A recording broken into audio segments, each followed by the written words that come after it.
Orang kata yang mempertikaikan juga mengapa memilih Lesti. Kita tiada alasan sendiri mengapa memilih Lesti. Lesti luar biasa. Penyanyi nombor 1 dangdut di Indonesia. Saya pilih dia sebab kehebatan vokal yang dia ada dan kepribadian dia yang sangat baik. Kalau Ada juga cuitan yang berkatakan bahawa kenapa tak beri peluang kepada mungkin artis Malaysia tu sendiri juga. tak apalah, ini kan special project. Artis Malaysia tu insya-Allah ke mana pun akan. Ini memang special. Ini memang saya dah fikirkan lagu ni untuk Lesti. Terima kasih kerana tak pernah jemu untuk menyokong saya.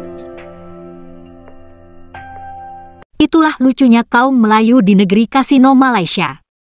Rupanya mereka sangat ketakutan terhadap dominasi musik dan artis Indonesia. Dan sebagian kaum Melayu palsu di sana mempersoalkan kenapa Siti Nurhaliza harus berkolaborasi dengan artis dangdut Indonesia Lesti. Itulah pertanyaan bodoh kaum Melayu Malaides. Siti mau berduet dengan Lesti, tentu saja ingin mempertahankan popularitas Siti Nurhaliza di Indonesia. Jadi, duet itu sebetulnya lebih menguntungkan Siti Nurhaliza dibandingkan Lesti. Kaum Melayu Malaides memang kaum yang selalu bingung. Mereka bingung karena musik Melayu Malaysia kurang laku dan kalah jauh dibanding lagu-lagu dari Indonesia. Bahkan, walau sudah berkolaborasi dengan Lesti, lagu terbaru Siti Nurhaliza tersebut juga tidak meledak. Sebab, lagu tersebut lebih berirama Melayu, yang mendayu-dayu, yang sudah kuno dan ketinggalan zaman. Walau telah dipromosikan besar-besaran, lagu terbaru Siti tersebut tetap kurang meledak. Siti Nurhaliza muncul dengan Gema Bumantara, tapi kali ini bukan sekadar album biasa. Duet bersama Lesti Kejora jadi topik hangat di media sosial. Ada yang teruja, tapi ada juga yang mempersoalkan kenapa bukan artis tempatan. Bagi menjawab tanda tanya yang berlegar, kita dengarkan apa kata Datuk Seri Siti sendiri. Mantara adalah album tradisional, ada suntikan moden juga dalam album ni. Saya bersyukur sebab saya mendapat lagu-lagu yang terbaik daripada komposer-komposer dalam album ni. Sebenarnya lagu yang diberi kepada saya 200 buah lagu, tapi kita dah tapis sampai kita dapat 10 yang terbaik. Apa yang menjadi keutamaan dalam mencari lagu yang menjadi pilihan Datuk Seri itu sendiri? Saya nak ia adalah lagu yang boleh cater peminat saya daripada usia yang veteran sampailah anak muda. Sebab penting ya untuk kita bagi peluang kepada generasi muda ni. Kalau kita tak ada pelapis, macam mana kita nak teruskan irama Malaysia ni terus mekar di dalam industri muzik Malaysia? Duet di antara Datuk Seri dengan Lesti yang menjadi perhatian ramai juga. So, mungkin boleh kongsikan bagaimana duet ni boleh terjadi sebenarnya, Datuk? Plan untuk berduet dengan Lesti ni dah lama sebelum COVID lagi. Dan akhirnya sepanjang saya mengumpul lagu, saya dapat lagu daripada Firdaus. Kita gabungkan irama Malaysia dan juga ada elemen dandut. Tapi Lesti tidak hanya dandut saja, dia boleh menyanyikan lagu irama Melayu dengan baik. Sebab tu kita gabungkan dua-dua ni menjadi sebuah lagu yang luar biasa. Merujuk kepada kolaborasi itu sendiri kan, meraih perhatian para netizen. Ada juga orang kata yang mempertikaikan juga mengapa memilih Lesti. Kita tiada alasan sendiri mengapa memilih Lesti. Lesti luar biasa. Penyanyi nombor 1 dangdut di Indonesia. Saya pilih dia sebab kehebatan vokal yang dia ada dan kepribadian dia yang sangat baik. Kalau anda tak kenal, anda mungkin tak boleh nak bayangkan. Tapi saya memang dah bekerjasama dengan Lesti dan saya melihat perkembangan dia daripada dia masuk pertandingan Akademi Dandut lagi. Mungkin sebabkan dah ada peminat-peminat baharu, belum cukup mengenali Lesti itu sendiri mungkin.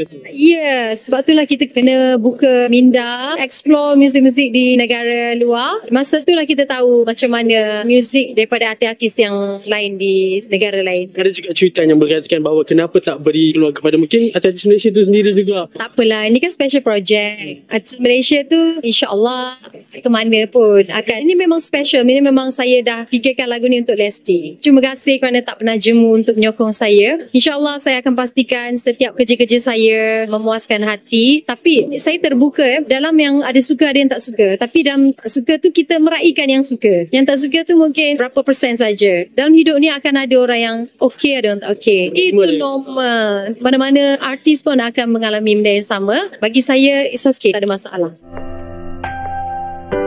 Di satu sisi, kaum Melayu negeri kasino sangat takut pada musik dan artis Indonesia.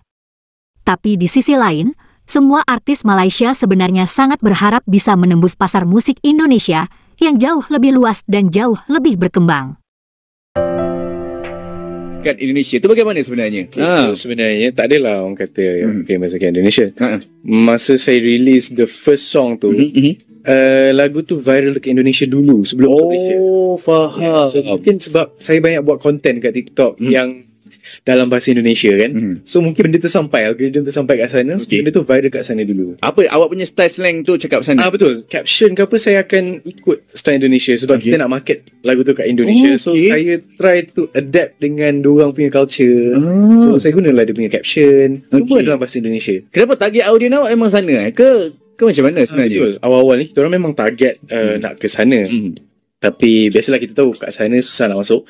So mula-mula kita try to cecok sikit. So sebab tu dia lagu first dia viral kat sana lah. Itu target awak memang nak betul. terkenal dekat sana memang, baru Malaysia. Betul. Macam mana planning awak? Biasa orang akan famous dekat Malaysia dulu tau baru ke sana. Itu yang orang cakap sebab selepas saya release lagu-lagu yang seterusnya, lagu pertama tu, orang kata you have to go big dekat Malaysia dulu baru kat sana kan. Itu saya agree lah, tapi itulah sebab awal-awal tu saya tak fikir benda tu. Saya cuma fikir nak pergi kat sana sebab idea ni datang sebab saya pergi dekat Java Jazz Festival. Java Jazz Festival. Awak minat. Yalah, lagu-lagu macam jazz sikit kan. So saya pergi kat sana, saya nampak macam kat sini macam menarik dia punya market kan. So daripada situ saya macam okay lah, nak pergi sini lah, nak try to penetrate lah kiranya. Kenapa target audience Indonesia? Sebab saya rasa kat sana market dia lebih luas. Faham. So kalau kita dapat tap maybe dalam 1%, 2% kat sana pun maybe dah okey dah kan. Dah boleh hidup lah orang kata. Sebab kita terlalu kecil.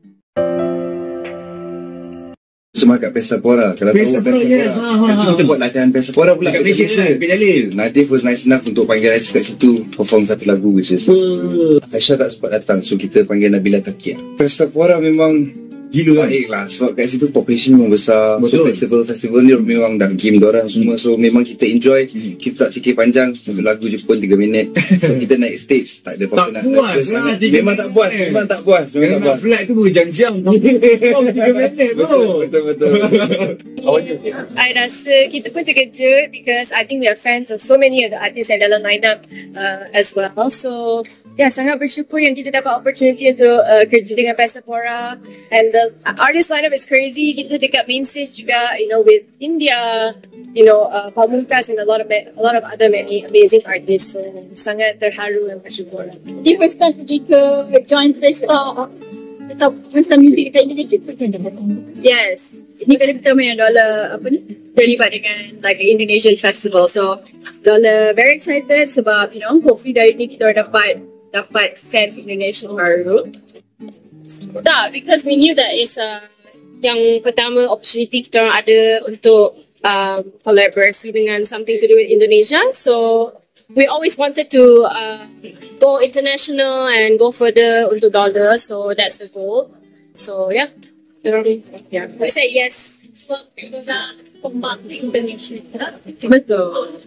Who knows, kan kita cakap step by step. Itulah impian para artis Malaysia untuk menembus Indonesia. Terima kasih sudah menonton sajian kami.